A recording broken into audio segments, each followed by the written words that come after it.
Sa pag-meeting sa mga apostoles nga gihisgutan sa unang pagbasa, ang usas mga starring didto mao ang atong patron si Santiago.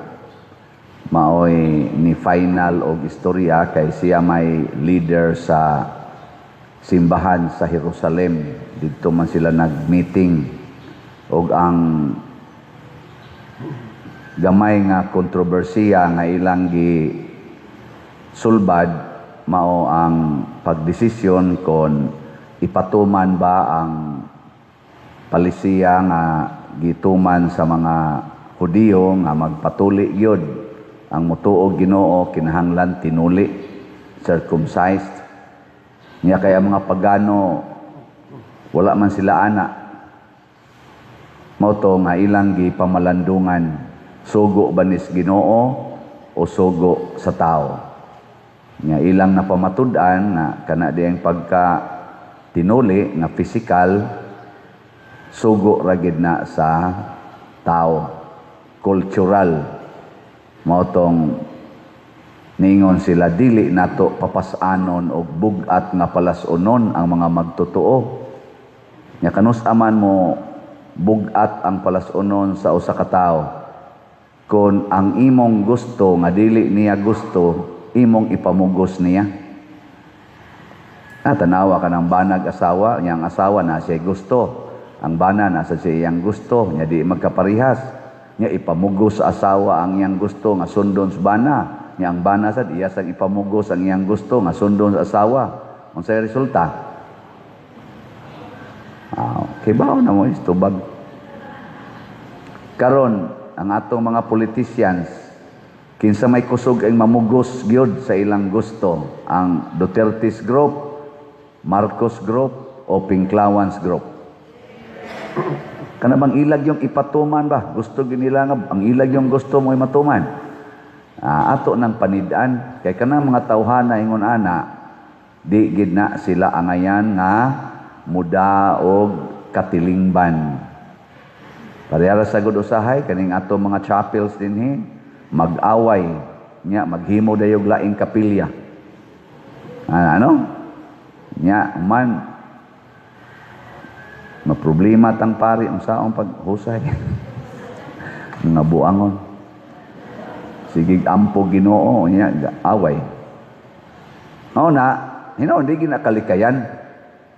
Bisan gani sa mga organizations.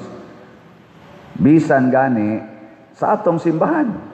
Mga pari nag-away, mga obispo nag-away, hasta mga cardinals nag-away, mga madre samot na. Labaw na ning mga organisasyon sa linibakay to the backside. Onya, unsaon na paghusay?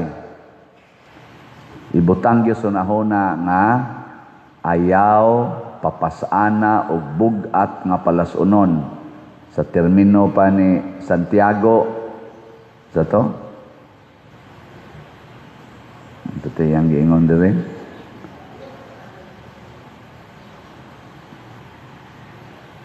Ang akong hunahuna mao nga dili nato samukon ang mga dili Hudiyo nga midawat sa Dios. Ang importante lang yun nga midawat sila sa Dios. Ayaw nilang sila samok-samukaan ng mga cultural. Pero bitaw nang nag-sharing na mo dito niya, nahitabo ra ba sa na din sa ato usahay. Kana bang particular kay tag balaod sa manang dress code. Dress code ba sa simbahan?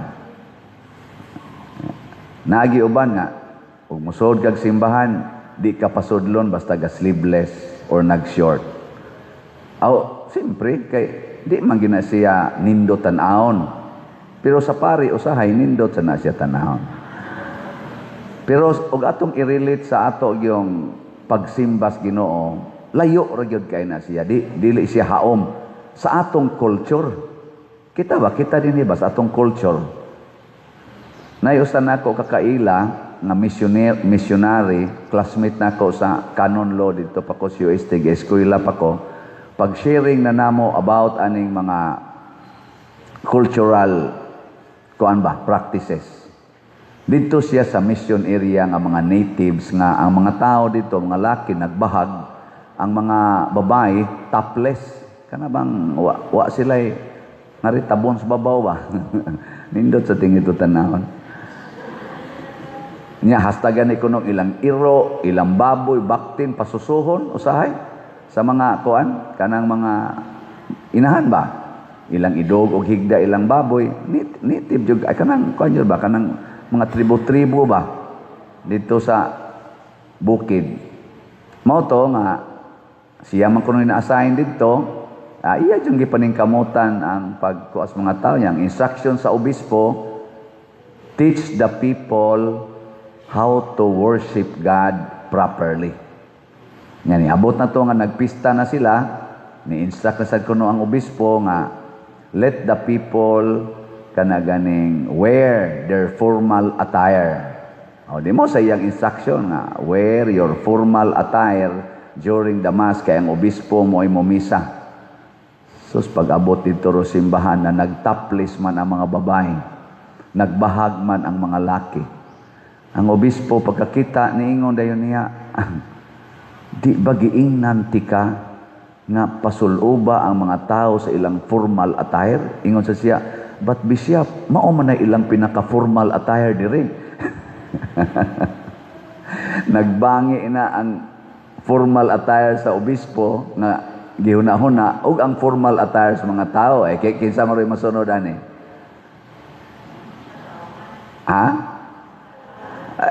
May mag-obispo mo. Pangutan na itong obispo dito. Padayon ko na silang misa. Padayon silang misa. Nakataplis ang mga babae, nakabahag ang mga laki. Muna, ningon siya, dili sayon, kaning gitawag og inculturation. Unsa man gyud ang tinuod nga culture nga common sa tanan. Nga kanang way makabalibad kay ang culture sa mga Filipinos dili usahay acceptable sa mga Chinese. Ang kultura sa mga Chinese dili usahay acceptable sa mga Americans, di ba? Lain-lain man tag kultura bikaron unsa mang kulturaha ang common sa tanan.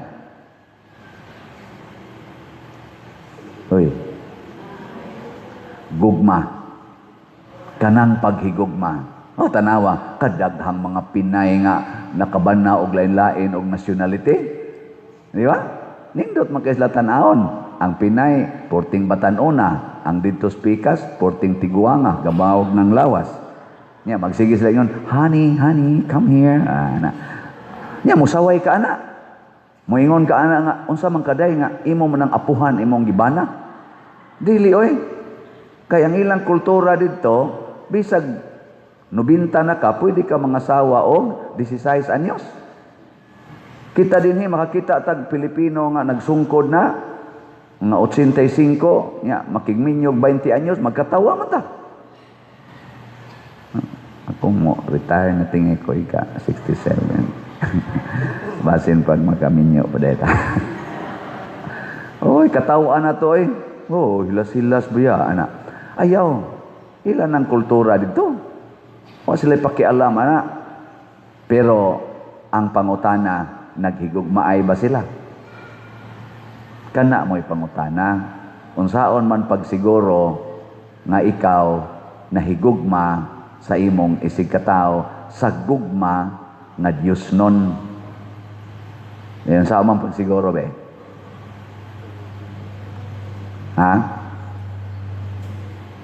Matod pa diri ni Kristo, pabilin kamo sa akong gugma.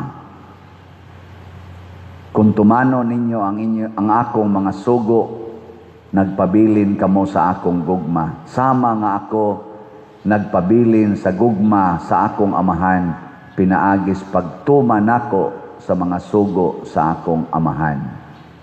Ngunay, pinaka main instruction, pabilin kamo sa akong gugma. Ayaw ginagamita ang gugmang tawhanon. Kaya ang gugmang tawhanon, manggod, magpili, kinsay higugmaon, pili ba? Kinsa maroy pilian kaayo, o kinsay ilang higugmaon, sa atong mga politicians, ang Marcos Group, Duterte's Group, Pinklawans Group. Kanang pilian kay ba? Pareha na manghatag silang ayuda, ang ilang tagaan katurag yung ilang mga supporters. Nya kadtong dili mga supporters, magtanaw ka diha, maglaway ra gyud ka diha. Kinsa man, mga Marcos Group, Duterte's Group, or Pinklawans Group. Kana, ato ng pamalandungan sa pagpili natong mga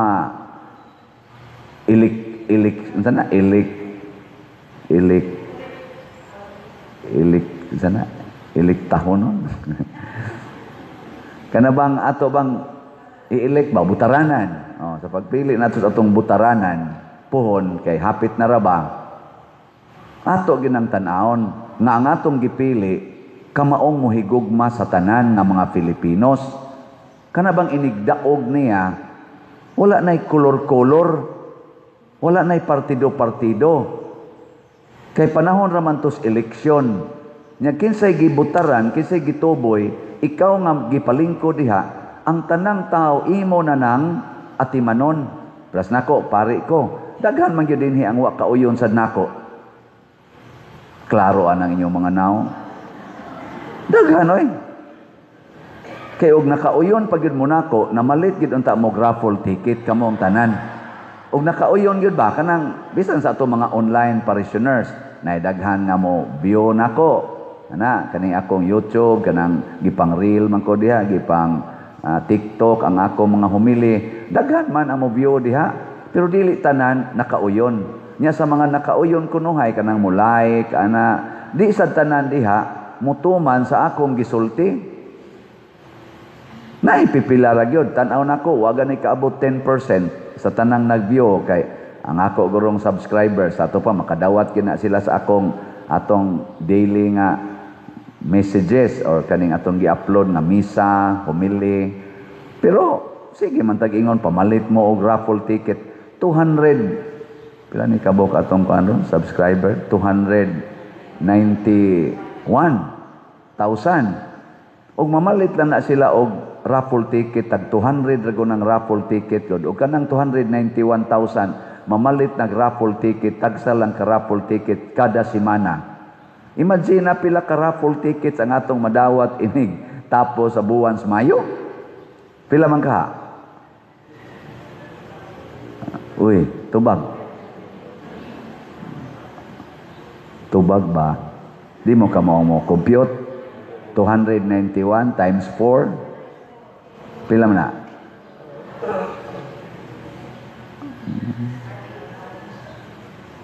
Sige, bahala mo diya. So sa upat lang kasimana, musubra na unta sa 1 million ka raffle tickets ang mahalin.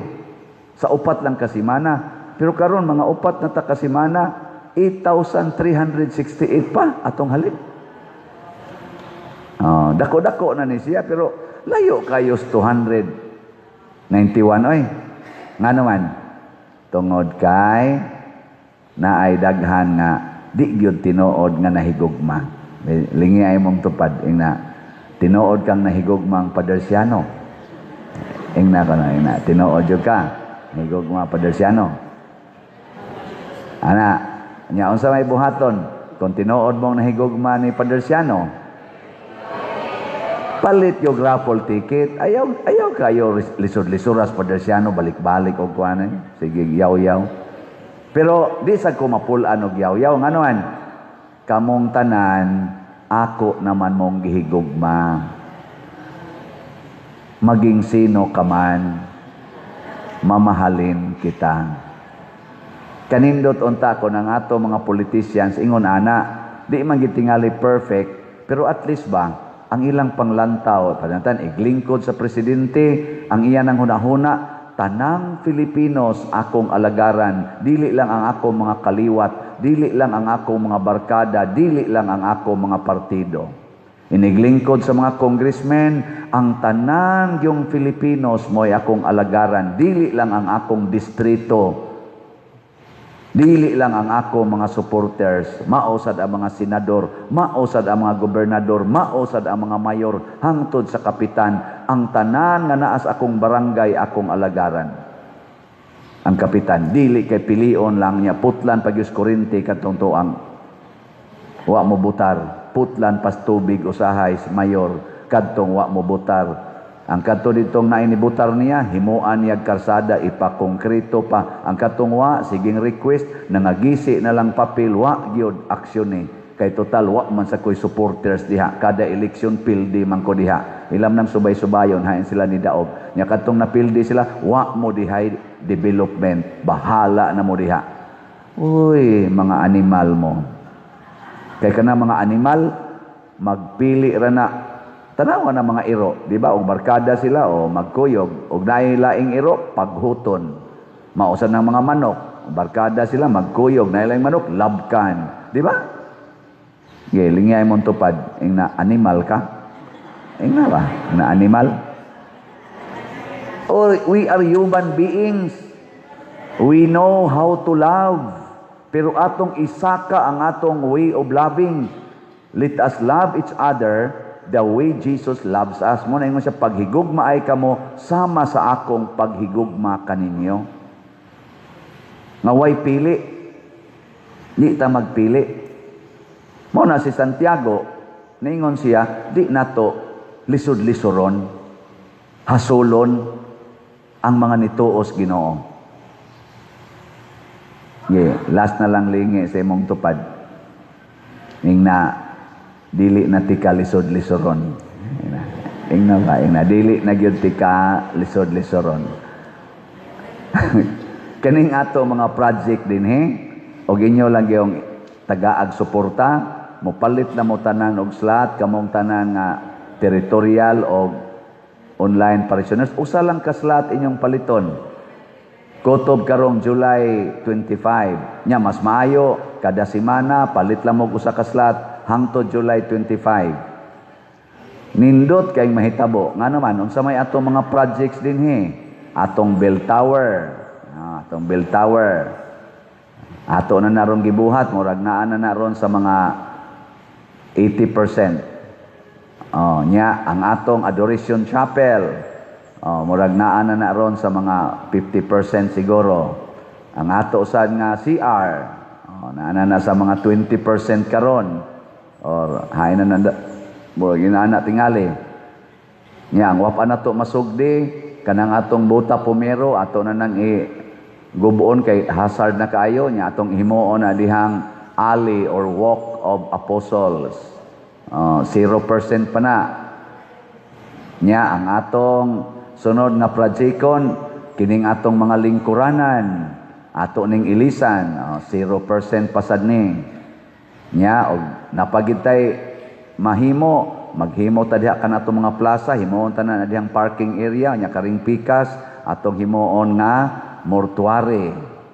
Mao sa na siya mahitabo 0% pa na.